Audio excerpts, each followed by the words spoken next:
Magandang araw mga kaibigan, galing pa ho tayo sa trabaho. So diretso na ho tayo sa simbahan. Simbahan, bahay, trabaho, trabaho, bahay, simbahan. Yan lang po, no? Triangular shape ng ating estado sa buhay. So after that, sa church natin ay pumunta ho tayo ng Chowking, kumain. One rice a day pero full pack, bulit-bulit, no mga kaibigan.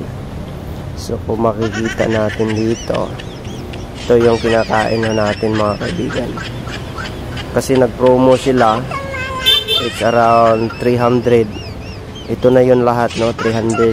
So kahit wala ho tayong pera, kunti-kunti lang yung pera natin, pero gutom na, nagwa one rice a day tayo pero full pack pa rin.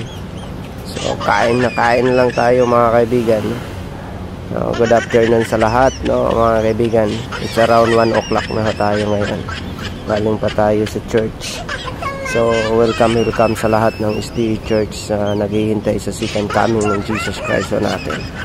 So yan ho mga kaibigan, hindi po tayo mapagwalan ng pag-asa sapagkat po ang Diyos nasa ating lahat.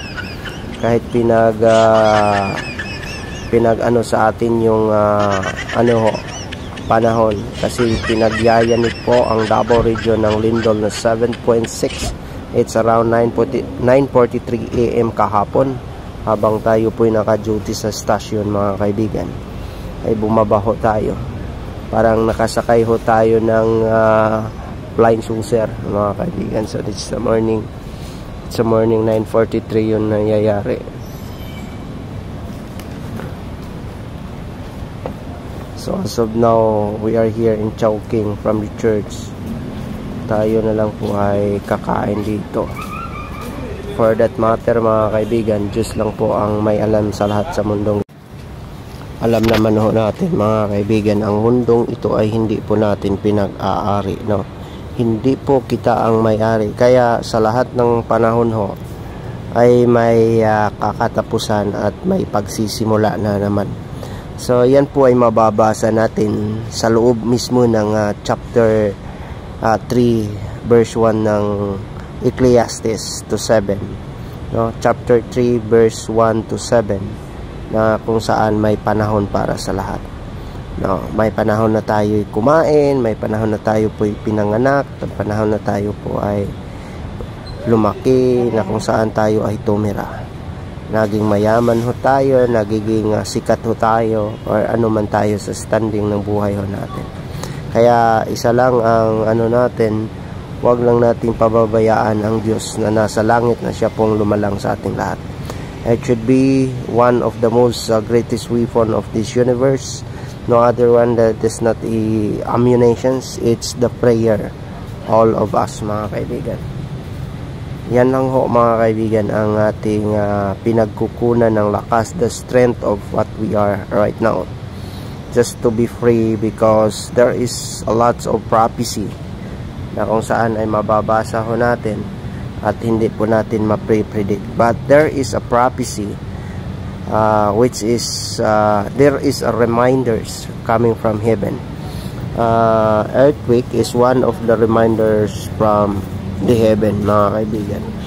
Kaya isa na lang po ang ating pinagano. Tayo po'y kakain ngayon, no? Nandito ho tayo sa Chowking. We are here right now to eat our one rice a day, but it's a full of everything, no? We are here Chowking of Tagum City mga kaibigan, along the National Highway. We are just from the duty. We are rendering duty for 24 hours. And afterwards, we are going to church. Happy Sabbath day to all the SDA church member around the world, for almost 30 million plus. So happy Sabbath day to all of us mga kaibigan. Just we are here. Thank you so much for being to be with us in God, to follow what we are doing right now as the God in heaven, or the Jesus Christ that we are waiting for the coming now here. So thank you so much to all of us. It's all about the things that we are receiving from the heaven, mga kaibigan. It is not all about what we have. It's all about how do we to value the creations, how do we to value the creations, mga kaibigan. So thank you.